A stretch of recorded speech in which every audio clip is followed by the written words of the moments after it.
Welcome to మా Telangana news. కొంచెం ముందుగా హెడ్లైన్స్ చూద్దాం. శీతాకాల విడిది కోసం హైదరాబాద్ చేరుకున్న భారత రాష్ట్రపతి. దేశంలో 2 కోట్ల మంది మహిళలను లక్షాధికారి చేయాలన్నది నా సంకల్పం, నరేంద్ర మోదీ.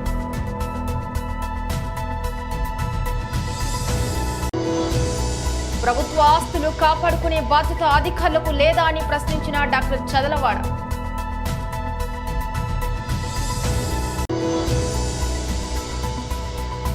ధూళిపాళ్లలో జనసేన జెండా ఆవిష్కరణ చేసిన బొర్రా.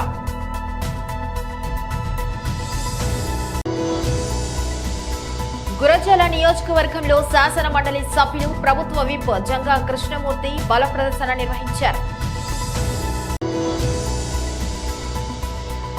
హైదరాబాద్ నాంపల్లిలోని గాంధీ భవన్లో ఏర్పాటు చేసిన విలేకరుల సమావేశం.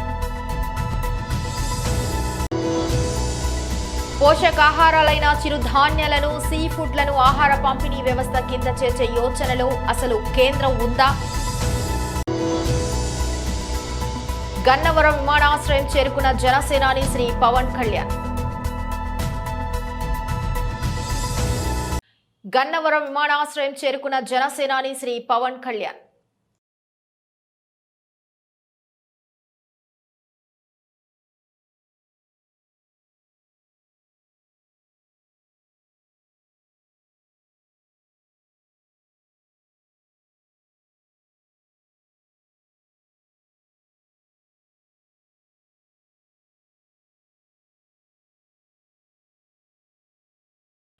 ఇచ్చిన హామీలను ఏ విధంగా నెరవేరుస్తారో ప్రజలకు సమాధానం చెప్పాలని కాంగ్రెస్ ప్రభుత్వాన్ని ఎమ్మెల్యే ఏలిటి మహేశ్వరరెడ్డి గారు అసెంబ్లీలో ప్రశ్నించారు. తెలంగాణ అప్పులపై శ్వేతపత్రాన్ని విడుదల చేయాలని డిమాండ్ చేశారు. పెద్దలు ఉప ముఖ్యమంత్రి బట్టి విక్రమార్క గారు మాట్లాడుతూ వారిచ్చిన 412లో కేవలం 2-3 అంశాలు మాత్రమే ప్రస్తావిస్తా ఉన్నారు. అసలైనటువంటి అంశాలు ఎందుకు ప్రస్తావించడం లేదు? మరి బడ్జెట్ కి భారమైనటువంటి అంశాలు మరి మొన్ననే మీరు ఇచ్చినటువంటి హామీలలో రైతు బంధు 15,000 రూపాయలు ఇస్తామని చెప్పి కేవలం 5,000 రూపాయలు ఇచ్చి మాత్రం చేతులు దుట్టుకున్నారు. మరి అది ఇస్తారా? ఎన్నికలకు ముందు అది టీఆర్ఎస్ ప్రభుత్వం జమ చేస్తా ఉంటే మీరు అవి తీసుకోండి, ఎన్నికల తర్వాత మిగిలితే మేము ఇస్తామని చెప్పి ముఖ్యమంత్రి గారు చెప్పినట్టు నేను చూశాను. మరి ఇప్పుడు 5,000 ఇచ్చారు, మిగిలిన 5,000 ఎప్పటికల్లా ఇస్తారో మరి అది ఇవ్వాల్సిందిగా కోరుతా ఉన్నాను. నేను ఒకటే అడుగుతా ఉన్నాను, మీరు ఇచ్చినటువంటి హామీలు నెరవేర్చడానికి ఏ రకంగా నిధులు సమకూర్చుకుంటారు? ఏ రకంగా నిధుల్ని మరి జమ చేసేసి ఈ రాష్ట్రాన్ని నడిపిస్తారు? ఏ రకంగా మీరు ఇచ్చినటువంటి 412 హామీలు నెరవేరుస్తారో శ్వేతపత్రం ఇవ్వాల్సిందిగా గౌరవ ముఖ్యమంత్రి గారిని కోరుతా ఉన్నాను మీ ద్వారా. అదే మాదిరి ఇందాక మాట్లాడుతూ తెలంగాణ నిన్న గవర్నర్ గారి ప్రసంగంలో కూడా తెలంగాణ రాష్ట్రం కేవలం సోనియా గాంధీ వల్లనే వచ్చిందని అంటా ఉన్నారు. అధ్యక్ష, మీకు తెలుసు ఆ రోజు భారతీయ జనతా పార్టీ లేకుంటే తెలంగాణ రాష్ట్రం సాధ్యమయ్యేది కాదు. ఆ విషయంలో సుష్మా స్వరాజ్ గారిని మర్చిపోవడం చాలా బాధాకరంగా ఉన్నది. ఆ రోజు రాజ్యసభలో కూడా భారతీయ జనతా పార్టీ ఇచ్చినటువంటి సహకారాన్ని కూడా మర్చిపోవడం బాధాకరంగా ఉన్నది. మరి ఖచ్చితంగా భారతీయ జనతా పార్టీ లేకుంటే ఈ తెలంగాణ సాధ్యమయ్యేది కాదు. అలాంటి సుష్మా స్వరాజ్ గారిని, భారతీయ జనతా పార్టీని మరి పూర్తిగా విస్మరించడం నిజంగా బాధాకరంగా ఉంది. ఇది ఏ సోనియా గాంధీ గారితో, కేసీఆర్ గారితో కాదు, సకల జనుల సమ్మె వల్ల, ప్రజలు కోరుకోవడం వల్ల తెలంగాణ రాష్ట్రం సాధించుకోగలిగడం అనేది మరొకసారి తెలియజేస్తా ఉన్నాను. ఆ రోజు రాజకీయ అనివార్యత వల్లనే తెలంగాణ సాధ్యమైందని చెప్పి కూడా మరోసారి మీ ద్వారా తెలియజేస్తా ఉన్నాను. మరి ఇప్పుడే గౌరవ సభ్యులు కేటీఆర్ గారు మాట్లాడుతూ కేంద్రాన్ని మీరు నిందించే ముందు కేంద్రం మీకు ఇచ్చినట్టు సహకారాన్ని పదే మెడికల్ కళాశాలలు మీవని చెప్పుకుంటా ఉన్నారు. మెడికల్ కళాశాలలో పర్మిషన్ ఇచ్చింది కేంద్ర ప్రభుత్వం. మెడికల్ కళాశాలకి నిధులు కేటాయించింది కేంద్ర ప్రభుత్వం. పాలమూరు రంగారెడ్డి ప్రాజెక్టు జాతీయ హోదా ఉంటే అమలు చేస్తామని చెప్పి నిన్న గవర్నర్ గారు ప్రసంగంలో చెప్పారు. అధ్యక్ష, కాంగ్రెస్ పార్టీ వరంగల్ డిక్లరేషన్ లో ప్రతి ఎకరాకు సాగునీరు అందేలా నిర్దిష్ట సమయంలో అది సంపూర్ణ ప్రాజెక్టు పూర్తి చేస్తామని హామీ ఇచ్చింది. Congress manifesto Abhayahastham page number 8. ఆ తర్వాత 4వ చాప్టర్ లో 3వ అంశమైన సాగునీటి పారుదల రంగం Congress manifesto Abhayahastham page number 20లో పాలమూరు రంగారెడ్డి ప్రాజెక్టులు జాతీయ హోదాకై కృషి చేస్తామన్నారు. మరి అదే విషయం గవర్నర్ ప్రసంగంలోనూ చెప్పించారు. అంటే జాతీయ హోదా రాకపోతే ఈ ప్రాజెక్టును ముందుకు తీసుకెళ్లే ఉద్దేశం మీకు ఉందా లేదా అనే స్పష్టత లేదు. మహేశ్వరరెడ్డి గారు అధ్యక్ష, ఎన్నిసార్లు ఇంటరప్షన్ కరెక్ట్ కాదు అధ్యక్ష. అయ్యా ఒక్క నిమిషం సీఎం రేవంత్ రెడ్డి గారి సొంత జిల్లా అయినటువంటి పాలమూరు, సీఎం సొంత జిల్లా ఇది ఎట్టిస్తారు సార్? ఇది ఎట్టిస్తారు? What is this? 1 minute. Srihari గారు, మహేశ్వరరెడ్డి గారు చూడండి, అదే ఇప్పుడు రెస్క్యూకి వస్తామని చెప్పి రెస్క్యూకి వచ్చేసారు సార్. రెస్క్యూకి వచ్చేసారు. దీన్ని బట్టి చాలా స్పష్టంగా ఏర్పడుతా ఉంది వీళ్ళ రిలేషన్షిప్ ఏందో. నేను ఒక దేశంలో 2 కోట్ల మంది మహిళలను లక్షాధికారి చేయాలన్నది నా సంకల్పం. నరేంద్ర మోదీ. अच्छा, आप लखपति दीदी बन गई। जी सर।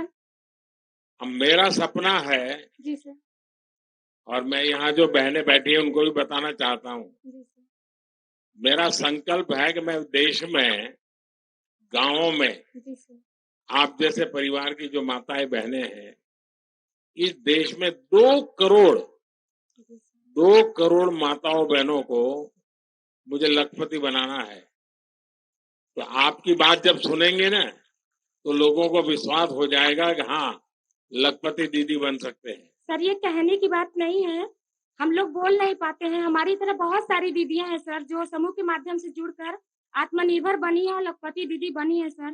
यहाँ बोलने को हर किसी को मौका नहीं मिलता सर। ये हमारा कितनी बहनें हैं जो लखपति दीदी बनी होगी यहाँ? सर, हमारे गांव में कम से कम हर समूह से 2-4 महिलाएं तो बनी गई हैं। 2-3 महिलाएं बन गई। जी सर। अच्छा, आपके समूह को मैं एक काम बताता हूँ, कर सकते हैं क्या? बताइए सर, प्रयास करेंगे पूरी तरह। देखिए, हमारे देश में जी सर। आजकल शादी ब्याह होते हैं, जी सर। तो वो खड़े खड़े खाने का रिवाज शुरू हो गया अब। जी सर। तो लोगों को लगता है कि दोबारा मिलेगा ना, इसलिए थाली भर देते हैं जी सर। और फिर आधा छोड़ देते हैं, तो खाना बर्बाद हो जाता जी है। सर। किसी के घर में जन्मदिन है तो भी खाना बर्बाद हो जाता है। अगर आपके सेल्फ हेल्प ग्रुप की बहनें, जी सर। उनको परोसना कैसे, उसकी ट्रेनिंग हो जाए, जी सर। उनके अच्छे कपड़े हो जाएं, फिर वो हाथ में मोजे वोजे पहन करके, दस्तक पहन करके परोसने के लिए जाएं ऐसे लोगों में, जी सर। तो खाना तो बचेगा ही बचेगा। जी सर।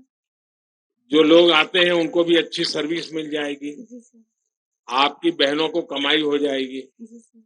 और जब भोजन समारोह में जाते हैं तो घर जाते समय वो भी कहेंगे नहीं नहीं भाई, आप भी बच्चों के लिए थोड़ा ले जाइए, जी सर। तो घर में न्यूट्रिशन का प्रॉब्लम भी सॉल्व हो जाएगा। जी सर। तो मैं समझता हूँ एक ऐसा काम है कि जो लोग खाना खराब करते हैं, जी सर। फेंक देते हैं, अगर परोसने की व्यवस्था नियम से बन जाए तो बहुत कुछ बच सकता है। तो ऐसा काम कर सकते हैं आपकी बहनें? कर सकती हैं सर। तो सबको ट्रेन करोगी आप? जी सर, बिल्कुल। और मैं भी योगी जी को बताता हूँ कि ऐसे लोग जो अपना समारोह करें, जी तो सर। आप जैसे लोगों को बुलाएं जी और सर। वो परोसना का काम संभाले। जी सर। अच्छा, आपके गांव में स्वच्छता का अभियान का कुछ सोचते हैं लोग? जी सर, करते हैं सर। जगह जगह लगाए गए हैं, कूड़ा उसमें फेंकते हैं सर, फिर वहाँ से गाड़ी आती है, ग्राम पंचायत की जगह बनी है एक, तो वहाँ पे ले जाते हैं सर। नहीं, लेकिन उसमें तो कोई खाद बनाना, खेत में उपयोग करना, ऐसा कुछ हो रहा है क्या? जी ऐसा सर, नहीं हो रहा। शुरुआत हुई है सर, अभी अच्छा। थोड़ा समय लगेगा सर। किसी चीज की शुरुआत होती है सर, तो उसको बनने में थोड़ा समय लगता है, फिर अभी तो शुरुआत हुई है सर, धीरे धीरे हो जाएगा व्यवस्था उसकी। अच्छा, यहाँ पशुपालन करते हैं आपके यहाँ? जी सर। तो मालूम है ये अमूल वाला डेयरी वाला दूध लेता है अभी, वो पैसे ज्यादा देता है, पता है? वो पता नहीं है। चलिए चंदा जी, आपने बहुत अच्छा बता दिया, जी बहुत सर। बहुत बधाई आपको। जी सर।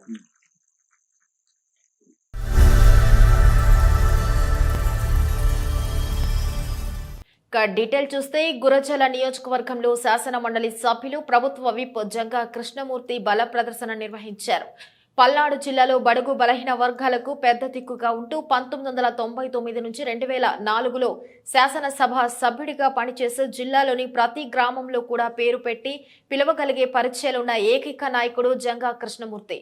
పల్నాడు బలహీన వర్గాల ఐక్యవేదిక ఆధ్వర్యంలో మాచవరం మండలం అభ్యర్థుల నియామక పత్రాల అందజేత కార్యక్రమానికి ముఖ్య అతిథిగా హాజరైన జంగా కృష్ణమూర్తి గురజాల నియోజకవర్గంలో తన పట్టు నిరూపించుకున్నారు. పల్నాడు జిల్లా గురజాల నియోజకవర్గంలో తన బలాన్ని మరోసారి చూపించి 2019లో పార్టీ కోసం తాను త్యాగం చేసిన గురజాల సీటు తిరిగి తనకేనని తన అనుచరులందరూ సిద్ధంగా ఉండాలని పిలుపునిచ్చారు. బీసీ, ఎస్సీ, ఎస్టీ, మైనార్టీ నాయకులు హాజరైన ఈ కార్యక్రమంలో అడుగడుగునా జంగా కృష్ణమూర్తికి ప్రజలు బ్రహ్మరథం పట్టారు. 2024 ఎన్నికల్లో గురజాల ఎమ్మెల్యే టికెట్ తనకే ఇవ్వాలని సీఎం వైఎస్ జగన్మోహన్ రెడ్డికి జంగా కృష్ణమూర్తి విజ్ఞప్తి చేశారు.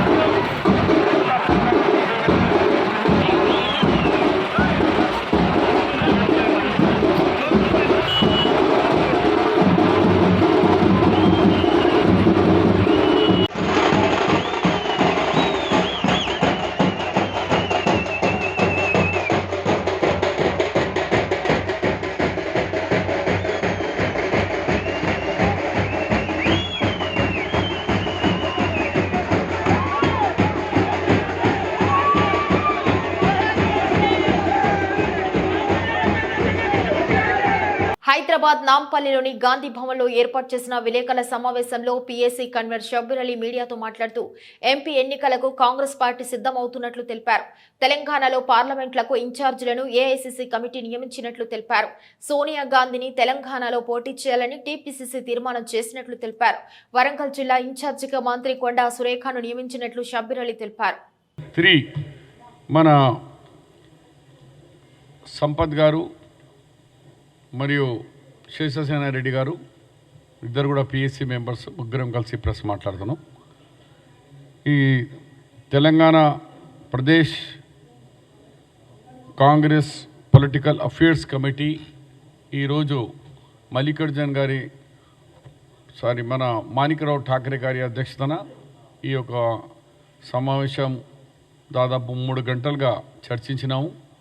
దీంట్లో గౌరవ ముఖ్యమంత్రి మరియు పిసిసి ప్రెసిడెంట్గా శ్రీ రేవంత్ రెడ్డి గారు, అలాగే deputy chief minister Shri Bhatti గారు, నూతన మంత్రి మండలిలో వచ్చిన మంత్రులు అండ్ పిఎస్సి మెంబర్సు అందరూ పాల్గొనడం జరిగింది. ఈ దాంట్లో మొట్టమొదటి సమావేశంలో గవర్నమెంట్ వచ్చిన సమావేశంలో ఒక ముఖ్యమైన 3 తీర్మానాలు చేయడం జరిగింది. మొదటి తీర్మానం, కాంగ్రెస్ పార్టీకు మన ఘన విజయం సాధించేందుకు కృషి చేసిన ప్రతి తెలంగాణ పౌరుడికి, కాంగ్రెస్ పార్టీకి ఓటేసిన వాళ్ళకు అందరినీ కూడా పర్సనల్గా పిఏసి కాంగ్రెస్ పార్టీ వాళ్లకు ధన్యవాదాలు, కృతజ్ఞతలు చెప్పిన ఒక తీర్మానం చేయడం జరిగింది. రెండో తీర్మానంలో తెలంగాణ ఇచ్చిన తల్లి సోనియా గాంధీ గారి రావడం, ఇక్కడ తెలంగాణలో ప్రచారం, ఆమెతో సహా మరి ముఖ్యమైన నాయకుల్లో మల్లికార్జున్ ఖర్గే గారు, శ్రీమతి సోనియా గాంధీ, రాహుల్ గాంధీ, కేసీ వేణుగోపాల్, ప్రియాంక గాంధీ, అలాంటిది కాకుండా మాణిక్రావు ఠాకరేతో సహా 5 ముఖ్యమంత్రులు, deputy chief ministers, other state ఎంపీలు వచ్చిన ప్రతి ఒక్కరికి లీస్ట్ కూడా మీకు ఇస్తాం. వీళ్ళందరినీ కూడా ఇతర రాష్ట్రాల నుంచి, మన రాష్ట్రాల నుంచి వచ్చి మరి స్టార్ క్యాంపెయినర్గా ఇక్కడ కృషి చేసి కాంగ్రెస్ పార్టీకి విజయానికి కృషి చేసిన ప్రతి ఒక్క మన దేశం నుంచి, నలుమూల నుంచి వచ్చిన కాంగ్రెస్ నాయకులకు మేము ధన్యవాదాలు తెలియజేస్తున్నాం. మూడవ తీర్మానంలో మన తెలంగాణ ఇచ్చిన తల్లి సోనియా గాంధీ గారు రావడం, ఆమె ఒక ఉపన్యాసంతో తెలంగాణ ఇచ్చినాను, ఇలాంటి తెలంగాణ కాదు, నేను మీ యొక్క తెలంగాణకు కోరుకున్న కోరిక మేరకు ఈ తెలంగాణ పని చేస్తలేదు, నేను నిజమైన తెలంగాణ, మీరు ఏ డ్రీమ్ చూసినారో దాన్ని అమలు చేయాలంటే కాంగ్రెస్కి ఒక అవకాశం ఇవ్వమని చెప్పినందుకు ప్రజలు ఆకర్షాయి మరి తెలంగాణలో కాంగ్రెస్ పార్టీ తీసుకొచ్చినందుకు మరి ఇలా మా యునానిమస్గా తీర్మానం చేసి శ్రీమతి సోనియా గాంధీ గారికి తెలంగాణలో లోక్సభలో పోటీ చేయాలని యునానిమస్ తీర్మానం చేసి ఈ యొక్క ఉత్తరం కూడా రాసి అక్కడ హైకమాండ్ ఖర్గే గారితో రిక్వెస్ట్తో సహా సోనియా గాంధీకి రిక్వెస్ట్ చేయబోతున్నాం. దయచేసి మీరు తెలంగాణలో పార్లమెంట్ ఎలక్షన్ పోటీ చేయండి. గతంలో కూడా శ్రీమతి ఇందిరాగాంధీ గారు మెదక్ పార్లమెంట్ నుంచి పోటీ చేసినారు. అదే చరిత్ర మళ్ళీ మీరు ఇక్కడికి వచ్చి తెలంగాణ, మీరు ఇచ్చిన తెలంగాణలో మీరు తెలంగాణ తల్లిగా ఇక్కడ పోటీ చేయాలని కాంగ్రెస్ పార్టీ మరి తెలంగాణ ప్రజలు కోరుకుంటున్నారు. దయచేసి మా విజ్ఞప్తిని మీరు స్వీకరించాలని, ఇక్కడికి రావాలని యునానిమస్గా పిఎస్సి కమిటీ తీర్మానం చేయడం జరిగింది. దాని తర్వాత ఈ డిస్కషన్స్లో మరి ముఖ్యంగా మీకు తెలుసు 6 గ్యారంటీస్, 6 గ్యారంటీస్ విషయంలో డిస్కషన్ జరిగింది. 6 గ్యారంటీలో 2 గ్యారంటీలు 7th మేము గవర్నమెంట్లో వచ్చినాం. 7th డిసెంబర్లో 9th డిసెంబర్ వరకు 2 గ్యారంటీలు పూర్తి చేసినాం. ఇంకా 4 గ్యారంటీలు పూర్తి చేసేది ఉంది.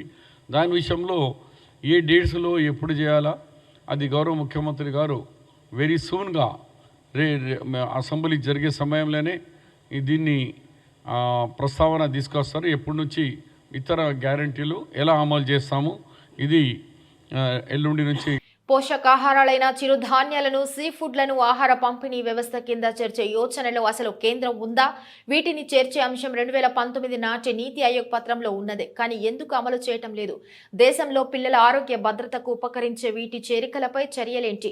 ఢిల్లీ పార్లమెంట్లో కేంద్రాన్ని ప్రశ్నించిన నరసరావుపేట వైసీపీ ఎంపీ లావు శ్రీకృష్ణ దేవరాయలు దేశంలోని పేదలకు సబ్సిడీ ధరలకు ఆహారం, ఆహారేతర వస్తువులను పంపిణీ చేయడానికి కేంద్రం నిర్వహిస్తున్న పబ్లిక్ డిస్ట్రిబ్యూషన్ సిస్టమ్ ఆహార భద్రత వ్యవస్థ కింద పోషకాహారాలైన చిరుధాన్యాలను, సీ ఫుడ్లను చేర్చే యోచనలు అసలు కేంద్రం ఉందా అని కేంద్రాన్ని వైసీపీ లావు శ్రీకృష్ణ దేవరాయలు ప్రశ్నించారు.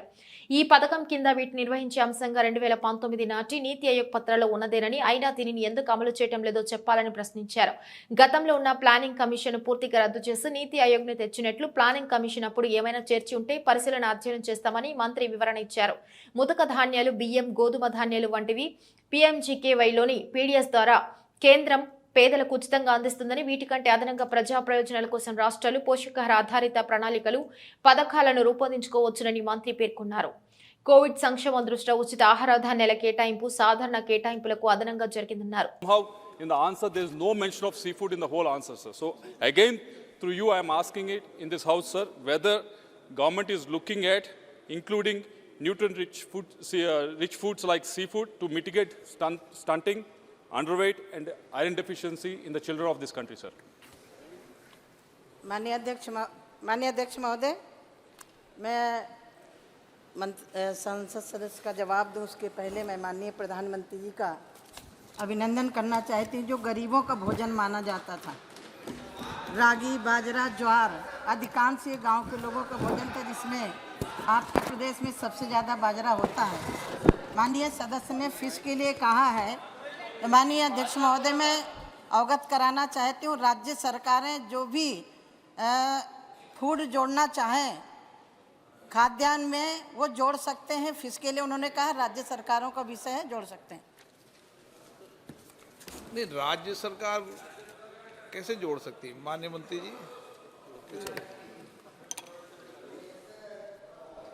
देश के लिए भी गर्व की बात है कि अब गरीबों को पैसे नहीं खरीदने पड़ते हैं। निःशुल्क 81 करोड़ लोगों को उनके खाद्यान्न की जरूरत फूड ग्रेन्स केंद्र सरकार पूरी तरीके से उपलब्ध कराती है, देश भर में उपलब्ध कराती है, आपके राज्य में भी उपलब्ध कराती है। जहाँ तक और चीज़ें जोड़ने की बात है, स्वाभाविक रूप से 2 लाख करोड़ से अधिक जब केंद्र सरकार गरीबों की चिंता में खर्च कर रही है, तो उसके अलावा अगर कुछ और जोड़ने की इच्छा हो अलग अलग राज्यों को, तो राज्यों को पूरी छूट है।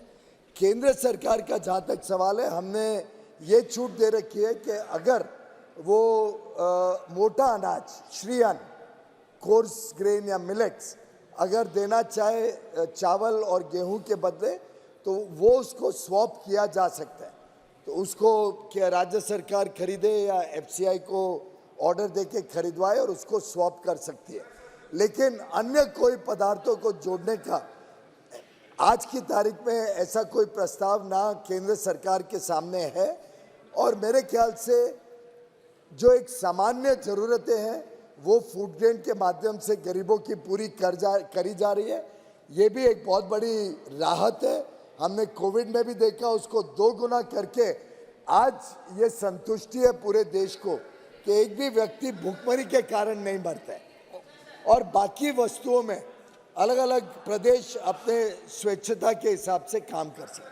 माननीय सदस्य, Sir, I still don't understand how state governments can include, sir, because this is a paper that has been put up by Niti Aayog itself in 2019. Anyways, नहीं तो माननीय सदस्य आप क्या चाहते हैं?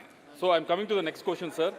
I'm coming क्या to the next... गेहूं, चावल और मोटे अनाज के अलावा इसको भी दें, ये चाहते हो आप? So that was the proposal that has been put up by the Niti Aayog, not तो by the state लगता government, sir. है sir, Who is state So then why are you... माननीय मंत्री जी, लगता है कि इनको अच्छा नहीं लग रहा है कि गेहूं और चावल मुफ्त में दिया जा रहा है। No, इनको sir. कुछ विरोध है उससे। I'm not saying. Are you not saying? I am not against that. I'm saying in Niti Aayog report itself you have recommended. In Niti Aayog report itself you have recommended to include these protein-rich foods. That's why I'm asking your recommendation to be implemented. I'm not asking something else. NITI Aayog का काम है कि नए नए विचारों के ऊपर वो अपने विचार व्यक्त करे, उस पर गहराई से, गंभीरता से स्टडी करके अपने विचार रखे। ऐसे कई विचार वो राज्य सरकारों को भी देते हैं, कई विचार हमारे समक्ष भी आते हैं और उसमें समय समय पे उपयुक्त विचार करके केंद्र सरकार को निर्णय लेना होता है। ये वो प्लानिंग कमीशन का जो पहले के ज़माने में पुरानी सरकारों के ज़माने में चलता था कि हर राज्य को प्लानिंग कमीशन के दरवाजे खटखटाने पड़े, हर योजना के लिए नीति आयोग या उस समय के प्लानिंग कमीशन की अप्रूवल लगे, वो ज़माना ख़त्म हो गया। अब राज्य सरकारें स्वेच्छता के साथ काम कर सकती हैं, उनको अपने बजट में जो इच्छा हो वो करने की पूरी छूट है। अब प्लानिंग कमीशन का उनको कंट्रोल खत्म कर दिया गया और उनके सुझाव के रूप में देखने चाहिए, ये आदेश नहीं होते। राजा जी పల్నాడు జిల్లా పిడుగురాళ్ల పట్టణంలోని వైసీపీ కార్యాలయంలో ఏర్పాటు చేసిన విలేకరుల సమావేశంలో మాట్లాడుతూ జంగా కృష్ణమూర్తి గురజాల సీటు ఆశించడంలో తప్పేముంది, గురజాల సీటు విషయంలో సీఎం వైఎస్ జగన్మోహన్ రెడ్డి నిర్ణయమే ఫైనల్ అన్నారు. గురజాల నియోజకవర్గంలో నేడు రేపు ప్రతిష్టాత్మకంగా వై నీడ్స్ ఏపీ జగన్ కార్యక్రమం నిర్వహిస్తున్నట్లు తెలిపారు. సీఎం జగన్ సహకారంతో గురజాల నియోజకవర్గంలో 3,471 కోట్లతో అభివృద్ధి పథంలో దూసుకుపోతుందని వెల్లడించారు. వైసీపీ పార్టీలో కష్టపడి పనిచేసిన అన్ని సామాజిక వర్గాలకు పదవులు ఇచ్చి సామాజిక న్యాయం చేశామని అన్నారు.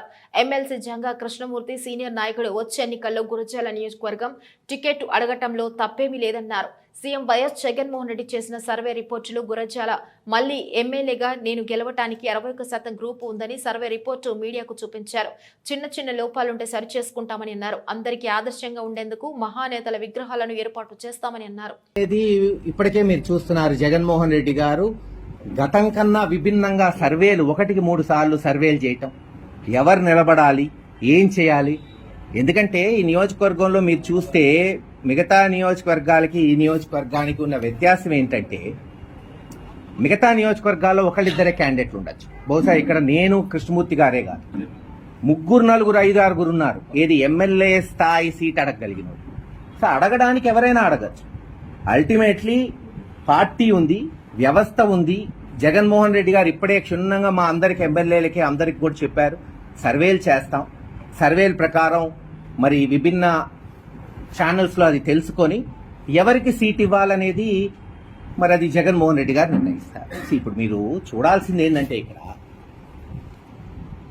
అసలు కాసు మహేష్ రెడ్డి అనేవాడు గురజాలకు ఎందుకు వచ్చాడు 2016. వాస్తవమే, కాసు బ్రహ్మాందరెడ్డి గారు, వెంగళరెడ్డి గారు, కృష్ణారెడ్డి గారు ఈ ప్రాంతంలో అడుగడుగున సత్సంబంధాలు ఉన్నాయి.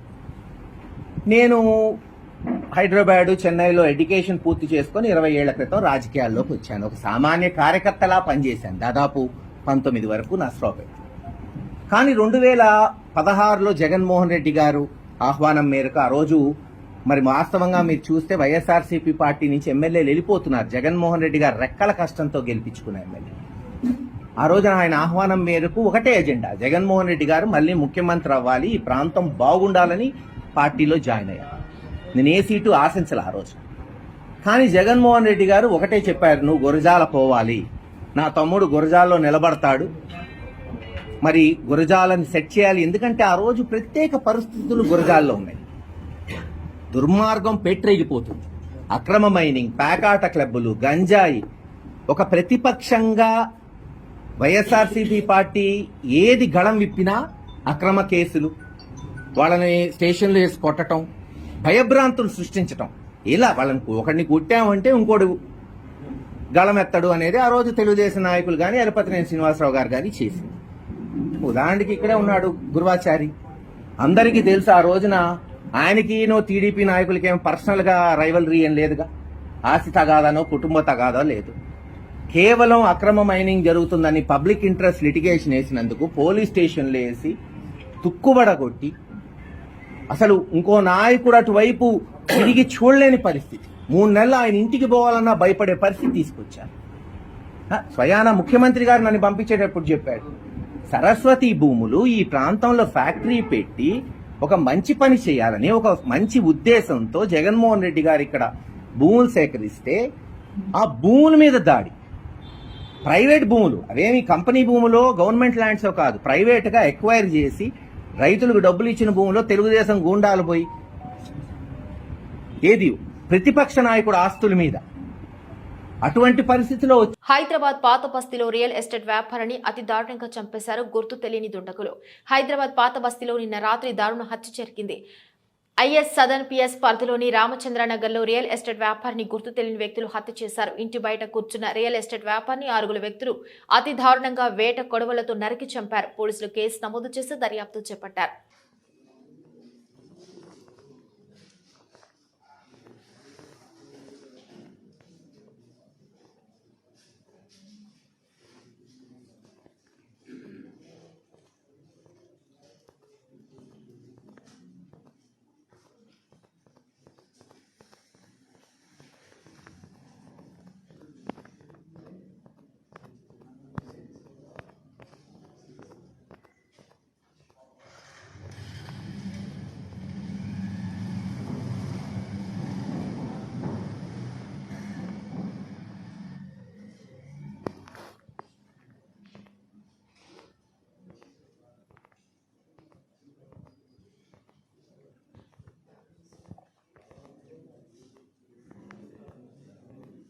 కడప జిల్లా కాజీపేట మండలం అప్పనపల్లె గ్రామ పంచాయతీలోని ప్రభుత్వ భూములను కాజేస్తున్నారు భూ కబ్జా కోరులు. ప్రభుత్వ భూములను కాపాడాల్సిన అధికారులు రియల్ ఎస్టేట్ వ్యాపారుల వద్ద ముడుపులు తీసుకుని వారికి కొమ్ము కాస్తున్నారని ఆరోపించారు. కడప జిల్లా కాజీపేట మండలం అప్పనపల్లె గ్రామ పంచాయతీలోని పత్రు రెవెన్యూ పొలం సర్వే నెంబర్ 860 నుండి 890 ఈ నెంబర్ల మధ్య ప్రభుత్వ భూమి ప్రస్తుత ఎంజాయ్మెంట్. ఈ భూమి పూర్తి హిస్టరీ 15/11/2023 తేదీన కాజీపేట మండలం రెవెన్యూ పౌర సమాచార అధికారిని సమాచారం కోరినట్లు తెలిపారు. నిర్ణీత సమయం పూర్తయినా కూడా సమాచారం ఇవ్వలేదని అపిలేట్ అధికారి సమాచారం ఇప్పించవలసిందిగా విజ్ఞప్తి చేశారు. వీటితో పాటు సర్వే నెంబర్ 982/1, 982/2 హిస్టరీని కూడా ఇవ్వాలని కోరుతూ మొదటి అప్పీల్లో భాగంగా జిల్లా ఉపాధ్యక్షులు వి మాలకొండయ్య ఆర్టీఓని కోరినట్లు తెలిపారు. ఈ కార్యక్రమంలో కాలవీర బ్రహ్మం తదితరులు పాల్గొన్నారు.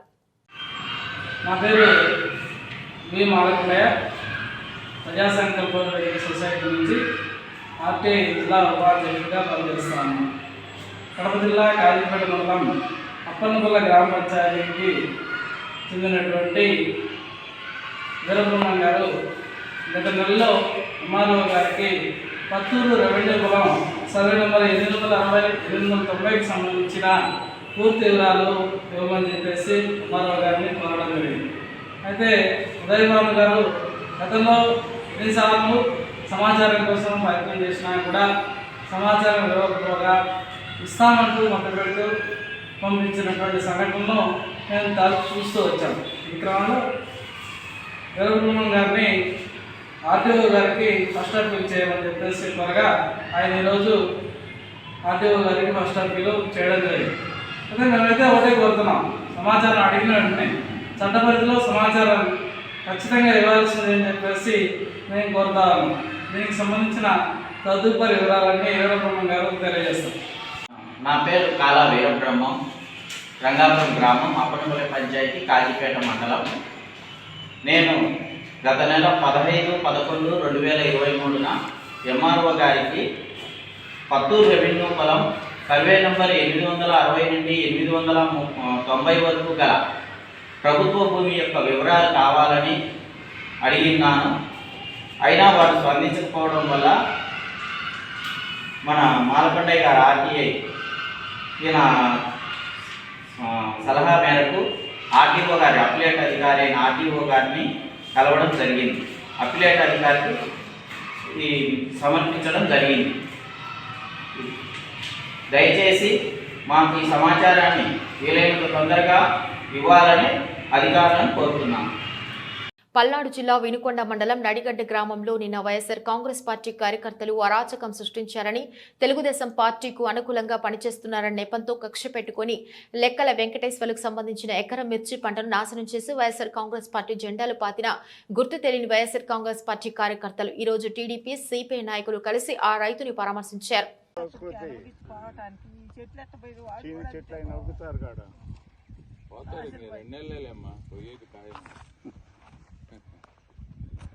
వచ్చినాక మరి ఖర్చు ఎక్కువైపోయింది.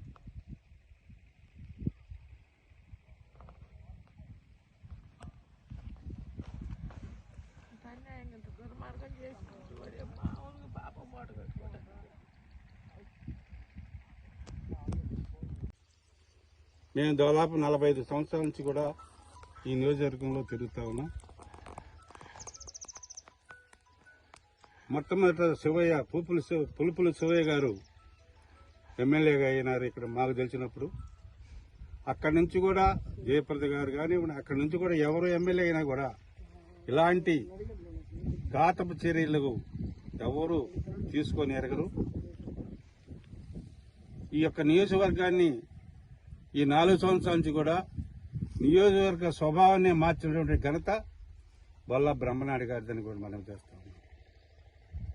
అలాంటి నాయకుడు 4 సంవత్సరాల నుంచి కూడా ఎక్కడ పెట్టినా, ఏ గ్రామాల్లో పెట్టినా గొడవలు, ఏ గ్రామాల్లో పెట్టినా పార్టీలో చేరమని అడగటం, వారు చేరకపోతే వాడి మీద కేసులు పెట్టించడం, దౌర్జన్యాలు చేయించడం, కనీసం చివరికి రైతు సోదరులు వీరాంజనేయ చిన్న వెంకటేశ్వర గారిని పార్టీలోకి చేరమని అడిగినప్పుడు చేరకుండా ఉన్నప్పుడు 307 కూడా కేసు పెట్టడం జరిగింది.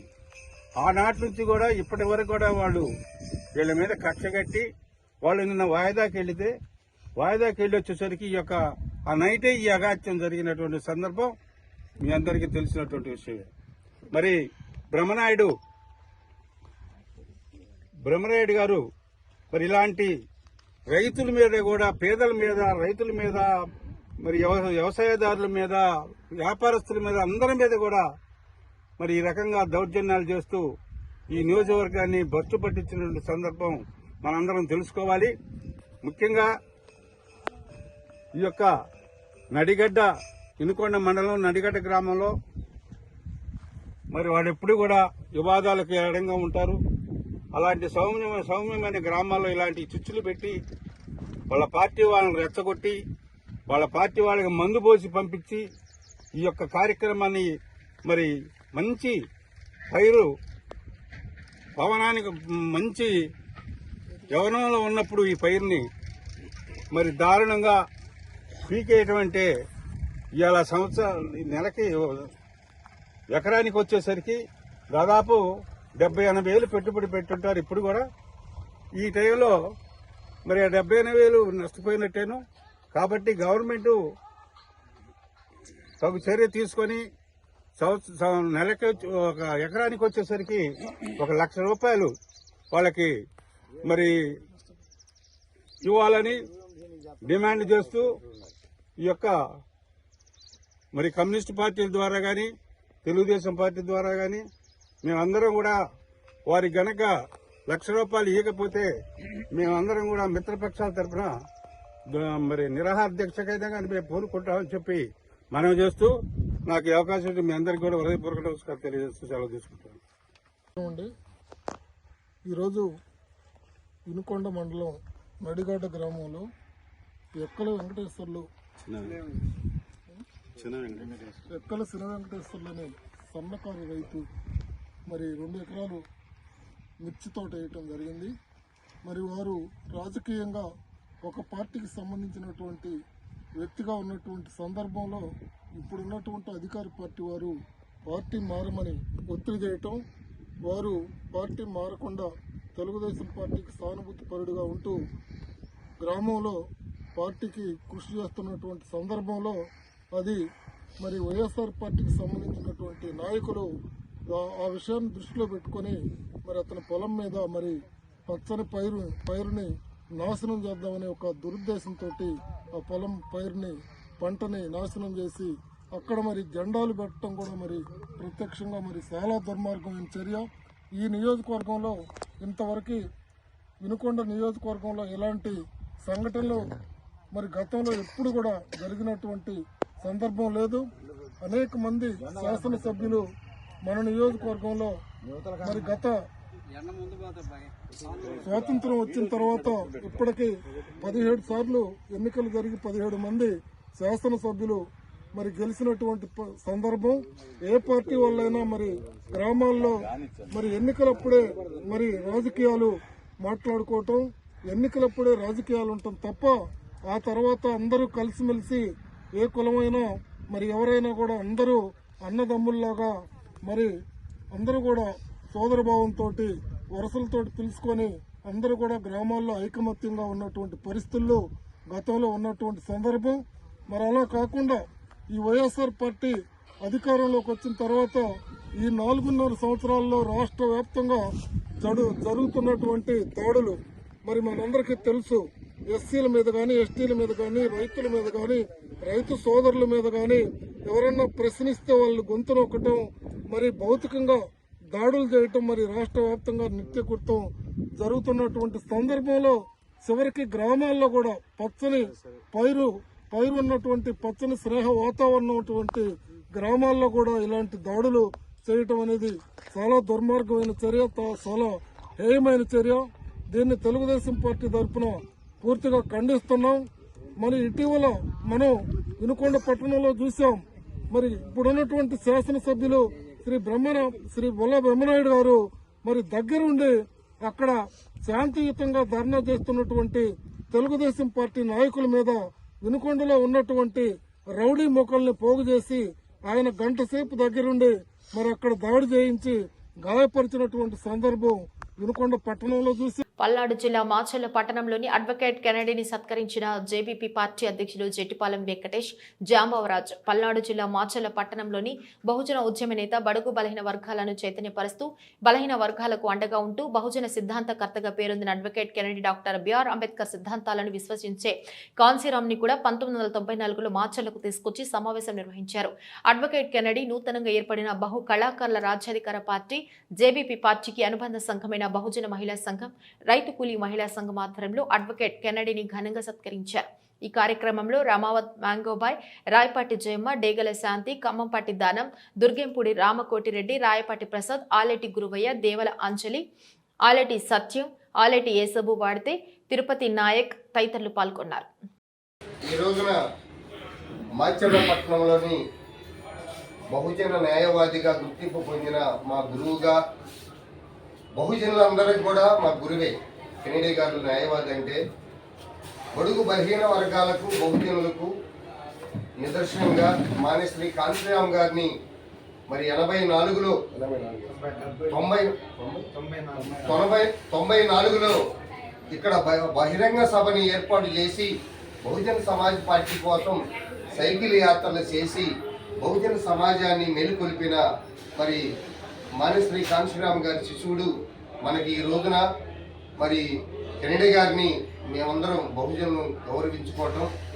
మరి జెట్టిపాలెం వెంకటేష్ జాంబవరాజుగా బహుజన సమాజ్ పార్టీలో నేను పోటీ చేశానంటే ఎన్నో ఆటుపోట్లు వస్తే మంచి కానీ చెడ్డ కానీ ఆయనకి చెప్పుకొని మరి నా సాధక బాధలు కానీ మరి నేనున్నాను నీకు అని బహుజనుల కోసం నిరంతరం పనిచేయాలని మరి మానేశ్రీ కాంశీరామ్ గారి సిద్ధాంతాన్ని, అంబేద్కర్ గారి ఆశయాలని, పూలే గారి భావజాలాన్ని మాకు నేర్పిన మహనీయుడు.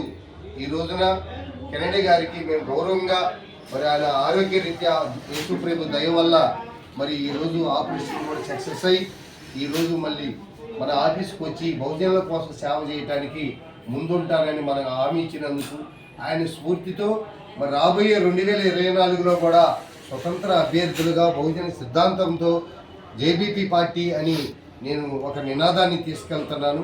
పార్టీ రిజిస్ట్రేషన్ కూడా మా సారు జాతీయ స్థాయిలో ఆయన ఆరోగ్యంగా ఉండాలని ఆ ప్రభువుని, ఆ భగవంతుని మరి సిద్ధాంతాన్ని కొనసాగిస్తామని కూడా మీడియా ద్వారా మీ అందరికి తెలియజేస్తున్నాం. జై భీమ్, జై కాంశీరామ్. బహుజనుల ఐక్యత, కళాకారుల ఐక్యత, బహుజనుల ఐక్యత. జై భీమ్, జై కాంశీరామ్. యునైటెడ్గా కలిసి ఉండి ఏదైనా సాధించుకోవచ్చు అనేది ఈ భారత రాజ్యాంగంలో సాధ్యమే అని చెప్పని రాజ్యాంగం ఎన్నోసార్లు రుజువు చేయడం జరిగింది. రాజ్యాంగం రచన చేసిన మహానుభావుడు డాక్టర్ బిఆర్ అంబేద్కర్ గారి ఆశయాన్ని పాటించాల్సిందిగా మీ అందరినీ కోరుతున్నాను. అందులో భాగంగా మీరందరూ చేసే కార్యక్రమాలకి నా వంతు సహకారాన్ని నేను అందిస్తానని చెప్పని త్వరలో కాంశీరామ్ గారి విగ్రహాన్ని మాచర్ల ఏర్పాటు చేయడానికి చేసే ప్రయత్నంగా నేను నా వంతు సహకారంగా అందిస్తానని చెప్పని మీకు సభాముఖంగా తెలియజేస్తున్నాను.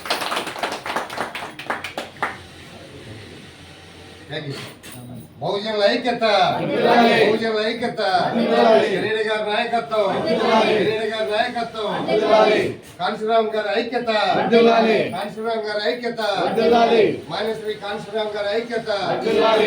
జోహార్ డాక్టర్ బిఆర్ అంబేద్కర్, జోహార్ మాన్యశ్రీ కాంశీరామ్, కిరీడి గారి నాయకత్వం. జై భీమ్, జై కాంశీరామ్. బులెటిన్ ముగించే ముందు హెడ్లైన్స్ మరొకసారి.